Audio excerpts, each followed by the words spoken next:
Assalamualaikum warahmatullahi wabarakatuh.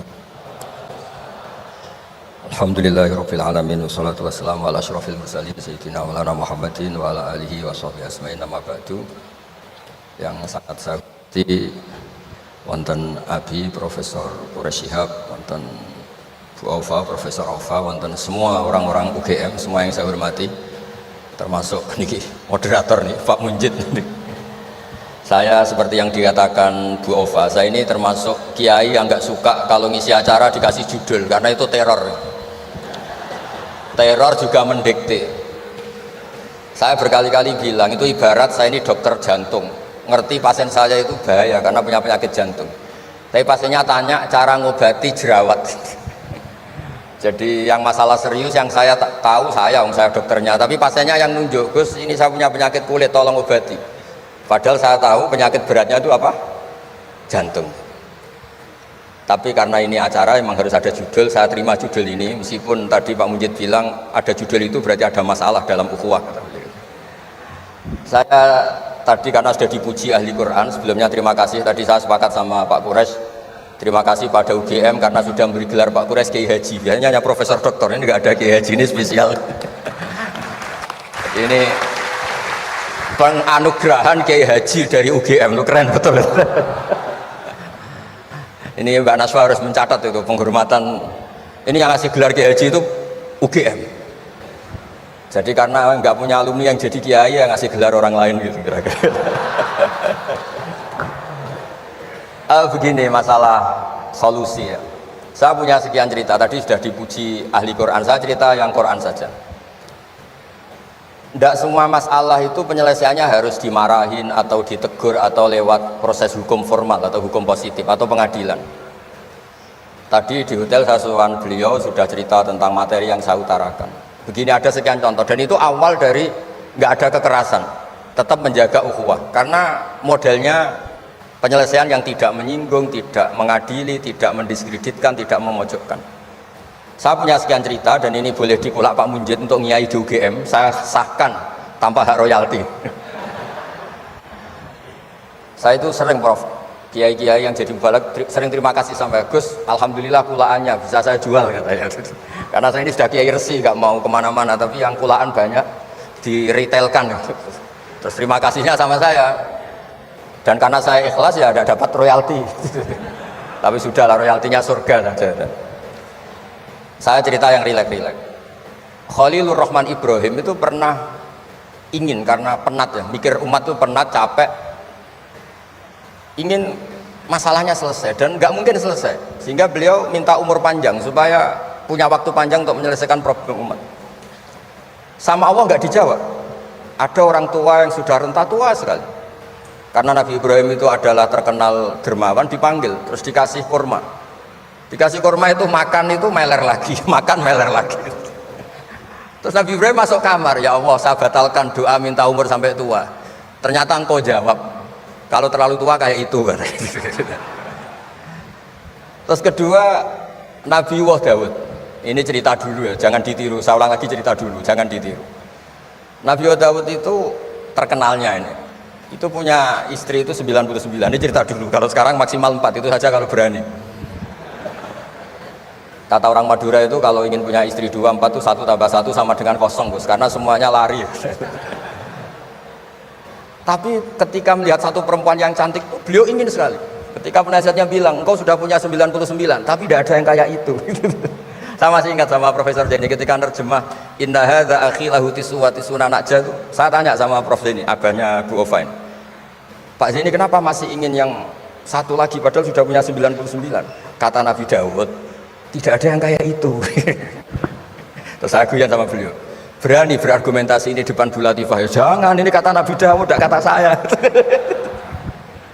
Singkat cerita terus Allah ternyata nggak negur Nabi Dawud dengan apalagi mempermalukan, negur depan umum atau di medsos atau yang mempermalukan. Allah bikin drama, yaitu ngutus 2 malaikat. Nabi Dawud pas itu raja, 2 malaikat datang tergopoh-gopoh menunjukkan kalau sedang ada masalah yang serius, yang krusial. Nabi Daud sampai kaget, fafazi aminhum, kaget betul Nabi Daud, tahu-tahu ada orang di depannya terus tanya, kenapa kamu tergopoh-gopoh?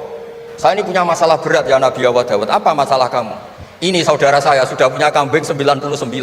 Minta saya yang punya kambing hanya 1. Gimana cara jenengan? Oh kamu udah adil, kamu rakus, dimaki-maki yang punya 99. Sudah ini keputusan final, sudah, pulang. Barang setelah pulang, itu gue banget kata Nabi Dawud. Enggak ditegur, Allah pakai drama. Jadi masalah sekarang adalah amar ma'ruf nahi mungkar sudah kehilangan seni bikin yang tanpa masalah, yang tidak menimbulkan masalah baru gitu. Jadi intinya itu ada penyelesaian masalah yang tidak harus seperti itu gitu, pakai drama, pakai apalah yang. Terus cerita ketiga, banyak peristiwa-peristiwa sosial. Saya ulang lagi, peristiwa-peristiwa sosial yang penyelesaiannya itu juga agak lewat pengadilan. Ada ayat wa Daud wa Sulaiman idh yahkumani fil harthi idh nafashat fihi ghanamul qaum. Itu yang diceritakan di beberapa tafsir. Ada cerita unik begini. Ada 2 perempuan kakak beradik, sama-sama punya anak. Kebetulan sama-sama ganteng. Karena masih kecil itu kan mirip. Saya ulang lagi, karena masih kecil itu mirip. Karena sama-sama Arab, Arab sama Kebumen. Kalau sama Kebumen kan hidungnya beda, sama-sama Arab bukan sama-sama Arab, sama-sama ganteng. Singkat cerita, yang satu ini dimakan serigala, anaknya yang satu dimakan serigala. Kemudian semuanya mengklaim yang dimakan tuh anak kamu, bukan anak saya, sehingga anak satu ini milik saya. Yang satu bilang ini anak saya yang selamat, yang anak kamu dimakan serigala. Nabi Daud ketika ada pengadilan seperti itu menghukumi yang argumentasinya meyakinkan. Sudah ini milik kamu karena kamu lebih berargumentasi. Setelah keluar, kata Nabi Sulaiman pas itu masih kecil. Kalau hakimnya saya, keputusannya tidak seperti itu. Karena Nabi Dawud itu demokratis. Saya pokoknya tidak akan keluar dari jalur Quran sebagai pemenuhan karena saya Profesor Quraisy, Profesor Zaini itu orang yang sangat menukini Quran. Terus kata Nabi Dawud, Sulaiman sini, sudah kamu saja yang mengadili. Ternyata apa Nabi Sulaiman itu? Ngambil pisau. Mana anak yang selamat? Ini, udah kita bagi 2 saja supaya agak konflik gitu. Terus ada yang nangis histeris. Nangis, yang satu tenang saja. Terus sama Nabi Sulaiman anaknya dikasihkan yang nangis. Ini ibu beneran ini. Berarti ini ibunya beneran ini, anaknya mau dipotong nangis, kamu mesti ndak. Masa anaknya mau dipotong diam aja? Jadi ternyata sebagian pengadilan dulu itu pakai perangkat psikologis. Gak mungkin secara naluri normal orang anaknya mau dipotong membiarkan, itu pasti tidak ibunya itu. Akhirnya dimenangkan yang nangis tadi. Jadi banyak cerita di literatur saya. Itu tidak semua masalah atau kemungkaran atau maksiat atau apa itu diselesaikan pakai cara-cara mempermalukan di depan umum atau pidato berapi-api yang mojokkan sana sih. Cerita saya yang terakhir adalah tentang Rasulullah Muhammad SAW. Itu ada orang yang jenisnya hipersek atau hiper lah. Itu dia mau masuk Islam tuh problemnya karena dilarang zina, dilarang seks bebas. Gaduh di masjid itu. Nabi memang kalau nemuin tamu di masjid karena itu wilayah publik. Nabi tanya, "Loh, kenapa gaduh?" Itu ada pemuda yang ingin masuk Islam tapi yasta'dzinu fi zina. Dia minta izin supaya tetap boleh zina. Kenapa gaduh? Semua sahabat melarang karena itu nggak mungkin, makanya nggak boleh ketemu jenengan. Kata Nabi, tidak apa-apa, suruh ketemu saya. Setelah ketemu Rasulullah di depan beliau, apa betul kamu pemuda yang ingin masuk Islam tapi minta izin tetap boleh zina? Iya ya Rasulullah. Apa jawabannya Nabi itu unik. Atuhibbuhu li ummik, pertama. Kamu suka kalau ibu kamu profesinya seperti itu kemudian dinikmati hidung-hidung belang? Enggak Nabi. Kalau ada orang gitu sama ibu saya tak pukul. Atuhibbuhu li bintik, kamu suka punya putri yang jadi mainannya orang-orang hidung belang? Ya enggak Nabi. Atuhibbuhu li amatik, kamu suka kalau itu terjadi di bule kamu? Sampai nyebut sekian orang-orang yang dicintai pemuda itu. Akhirnya pemuda itu, wallahi, demi Allah saya tidak pernah melihat sesuatu seburuk zina, seburuk itu. Dan demi Allah saya tidak akan zina lagi. Jadi logikanya diset oleh Nabi, dan Nabi tidak ngancam neraka, tidak marah, tapi logikanya diatur. Itu pula yang sering digunakan di Quran, sering ada kata kul aro'aitum, ya, kan banyak di Quran. Aro'aitum itu orang diajak berpikir bersama.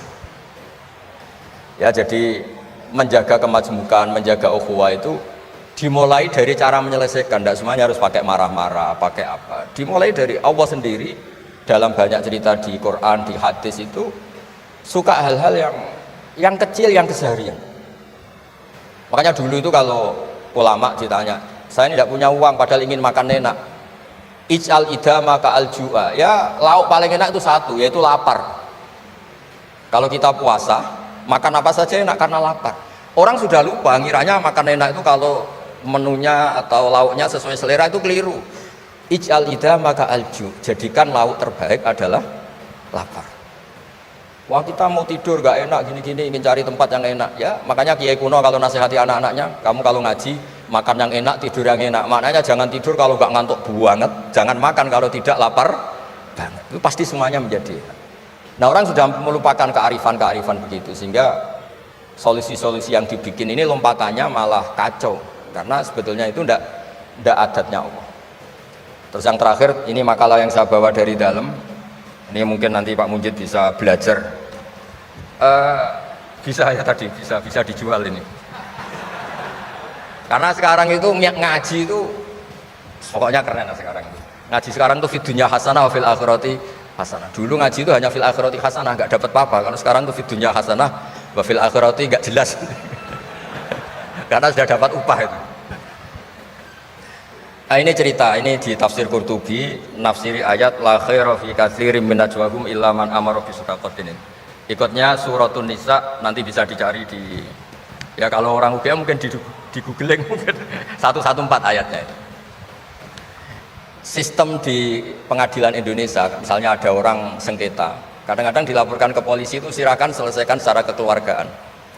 Itu ternyata ini di tafsir Qurtubi, di kitab saya baca teksnya supaya nanti di tafsir Pak Quraisy. Wa kataba Umaru ila Abi Musa al-Asy'ari radhiyallahu anhu qol rudda al-khusuma hatta yastalihu fa inna faslal qada'i yuristu bainahum ad-dhaghain.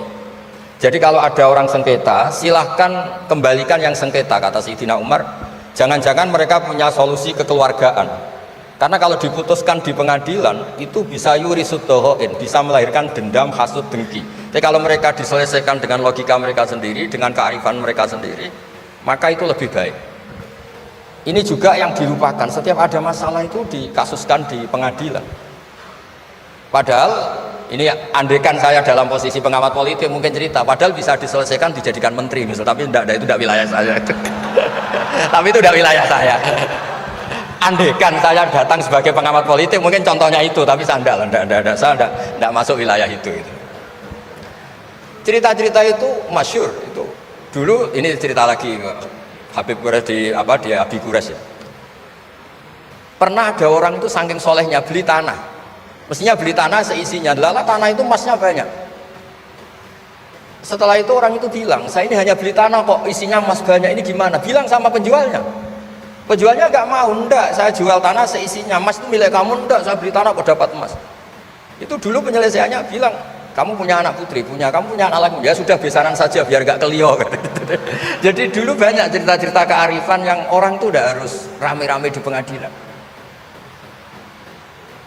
Ya tadi andekan saya politik, mungkin contohnya nggak usah di MK lah, dimenterikan gitu. Bisa andekan saya politikus, tapi tidak, itu tidak wilayah saya. Jadi di antara kebaikan Islam, benan nas, bukan benal muslimin, bukan benal muslim wal kafir, benan nas.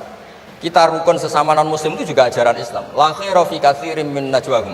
Diskusi apapun tidak baik kecuali diskusi-diskusi yang menyuruh kebaikan, menyuruh sedekah, au islahim bainan nas, atau diskusi yang menjadikan kita baik-baik saja, hubungan kenegaraan, hubungan kebangsaan, hubungan kemanusiaan baik-baik saja.